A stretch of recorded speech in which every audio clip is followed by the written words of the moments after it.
Bem-vindo ao Bíblia no Ano. Um plano simples, com porções diárias de leitura e conexão com a palavra, para que, ao longo de um ano, completemos juntos esse marco tão importante na nossa jornada de fé.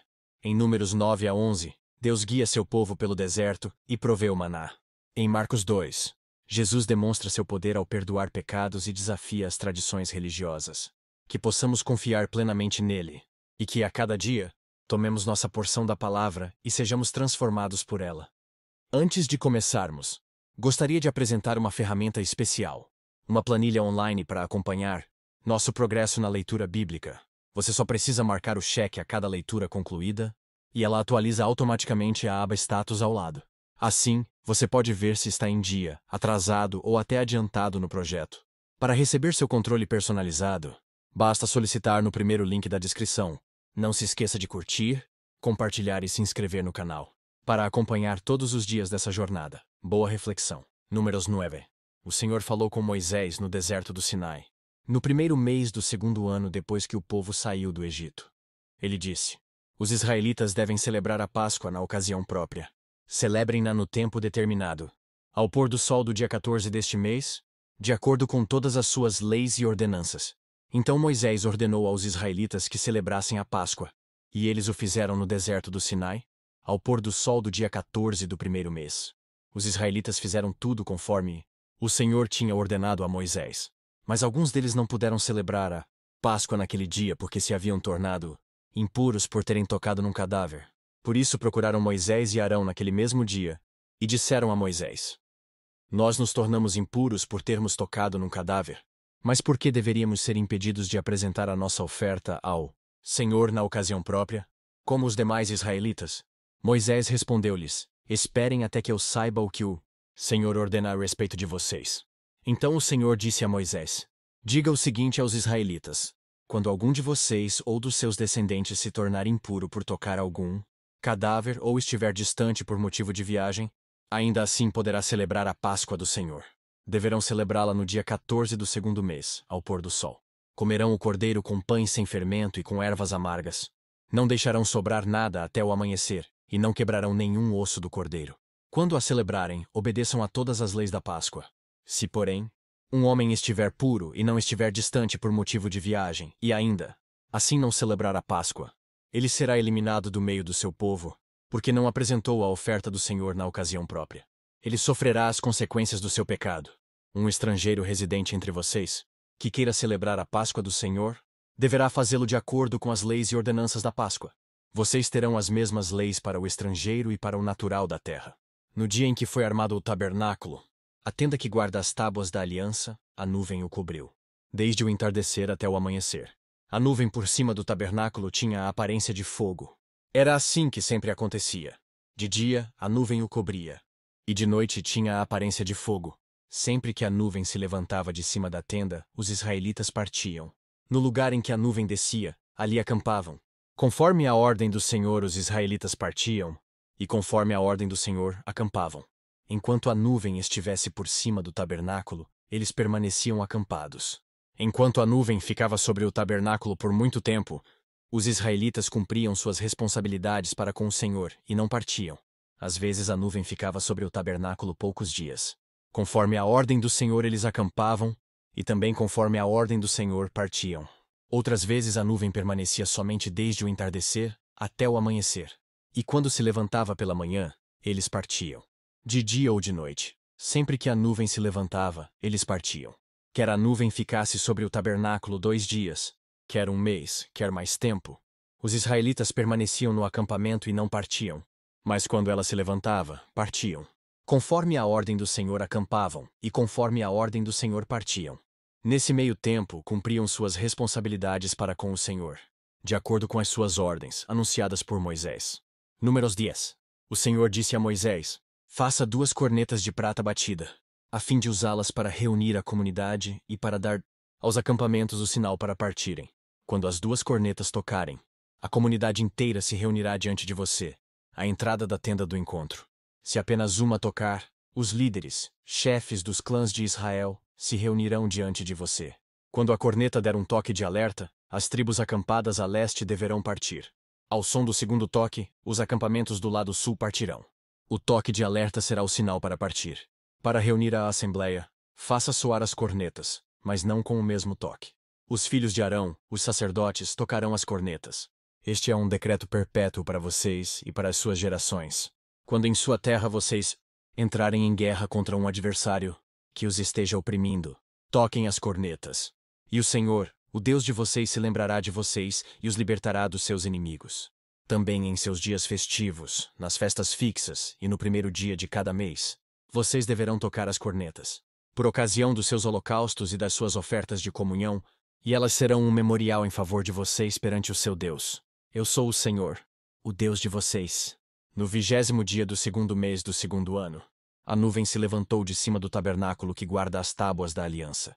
Então os israelitas partiram do deserto do Sinai e viajaram por etapas, até que a nuvem pousou no deserto de Parã. Assim partiram pela primeira vez, conforme a ordem do Senhor anunciada por Moisés.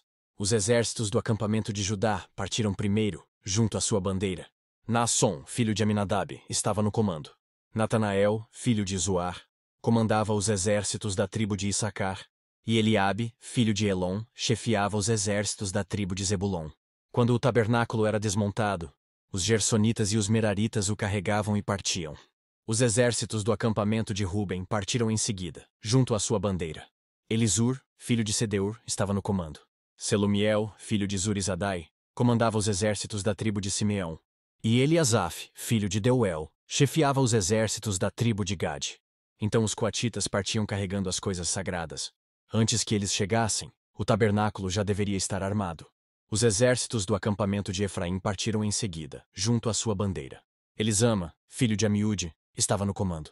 Gamaliel, filho de Pedazur, comandava os exércitos da tribo de Manassés. E Abidã, filho de Gideone, os exércitos da tribo de Benjamim.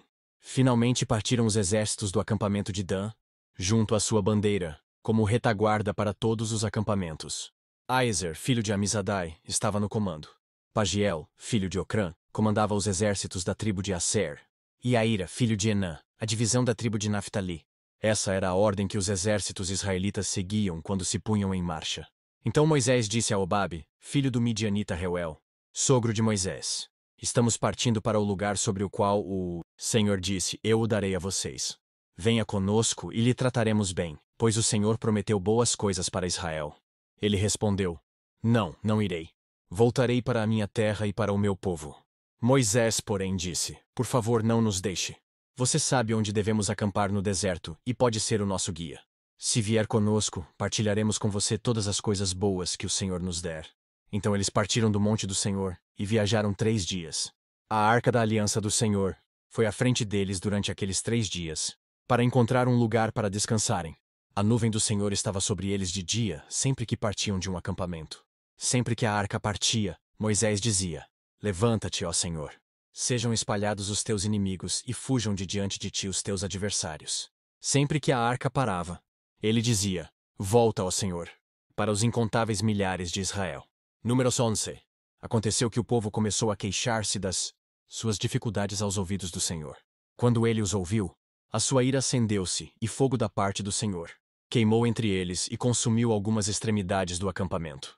Então o povo clamou a Moisés, este orou ao Senhor, e o fogo extinguiu-se. Por isso aquele lugar foi chamado Taberá, porque o fogo da parte do Senhor queimou entre eles. Um bando de estrangeiros que havia no meio deles encheu-se de gula, e até os próprios israelitas tornaram a queixar-se. E diziam: ah, se tivéssemos carne para comer! Nós nos lembramos dos peixes que comíamos de graça no Egito, e também dos pepinos, das melancias, dos alhos porós, das cebolas e dos alhos. Mas agora perdemos o apetite. Nunca vemos nada a não ser este maná. O maná era como semente de coentro, e tinha aparência de resina. O povo saía recolhendo o maná nas redondezas, e o moía num moinho manual ou socava-o num pilão. Depois cozinhava o maná, e com ele fazia bolos. Tinha gosto de bolo amassado com azeite de oliva. Quando o orvalho caía sobre o acampamento à noite, também caía o maná. Moisés ouviu gente de todas as famílias se queixando, cada uma à entrada de sua tenda. Então acendeu-se a ira do Senhor, e isso pareceu mal a Moisés. E ele perguntou ao Senhor: por que trouxeste este mal sobre o teu servo? Foi por não te agradares de mim, que colocaste sobre os meus ombros a responsabilidade de todo esse povo? Por acaso fui eu quem o concebeu? Fui eu quem o trouxe à luz? Por que me pedes para carregá-lo nos braços, como uma ama carrega um recém-nascido, a levá-lo à terra que prometeste sob juramento aos seus antepassados? Onde conseguirei carne para todo esse povo?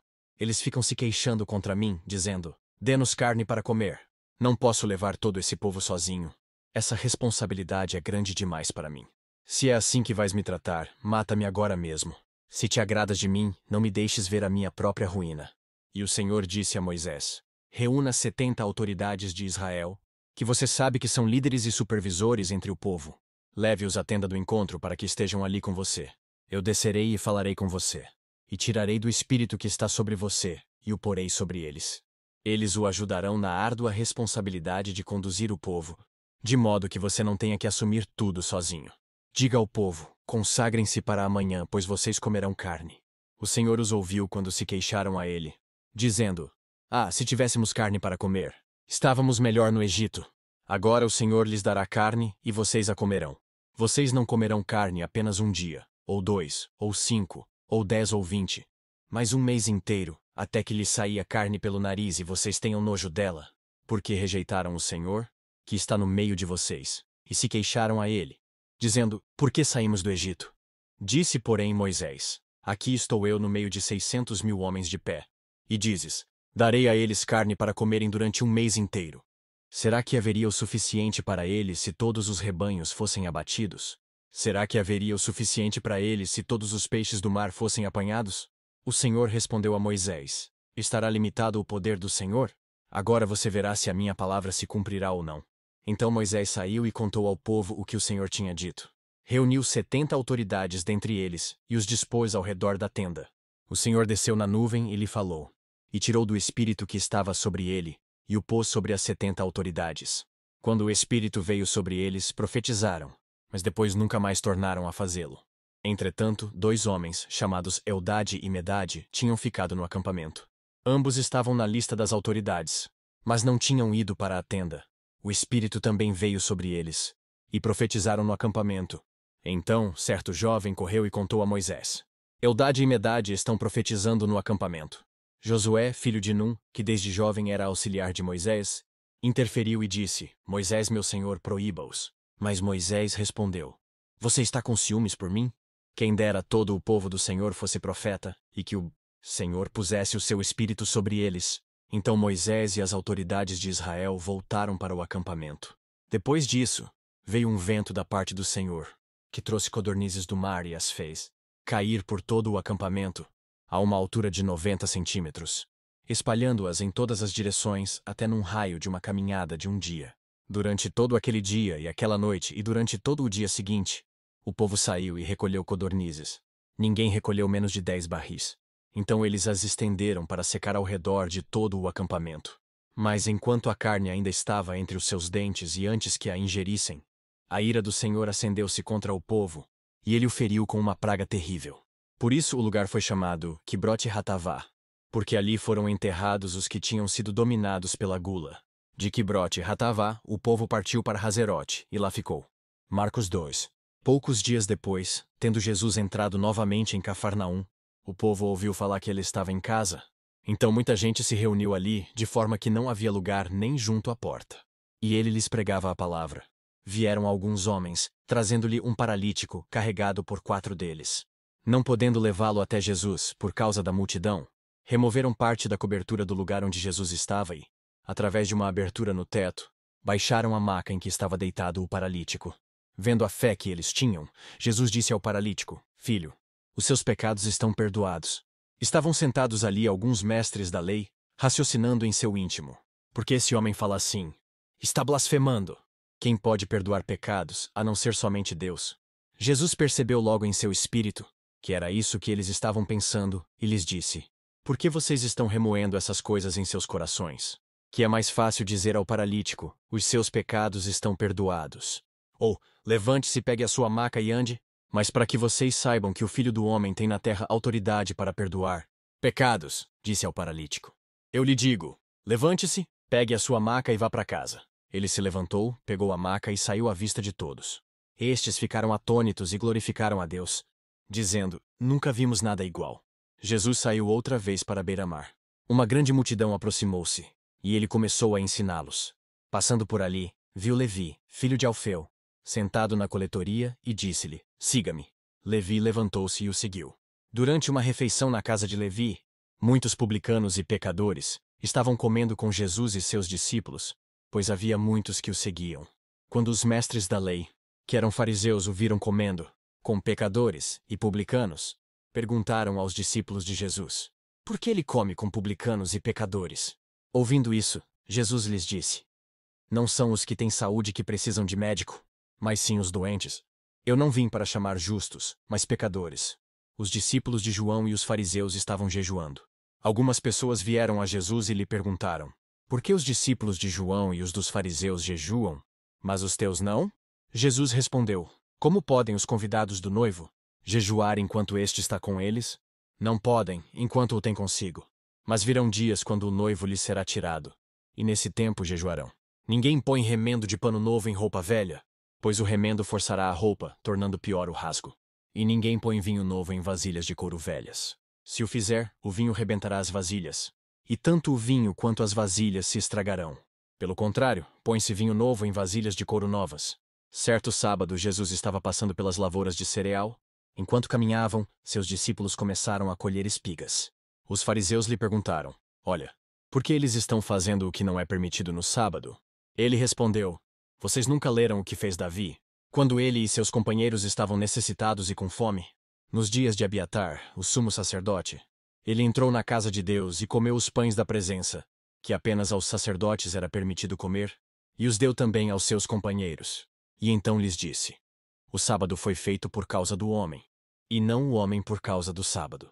Assim, pois, o Filho do Homem é Senhor até mesmo do sábado. Que as palavras de hoje permaneçam em seu coração e transformem sua caminhada de fé. Não esqueça de curtir, compartilhar e se inscrever no canal para continuar essa jornada conosco. Se ficou para trás, não tem problema. É só assistir aos vídeos anteriores e se manter firme no plano. Nos vemos no próximo vídeo para mais uma porção da Palavra de Deus. Até lá. A paz.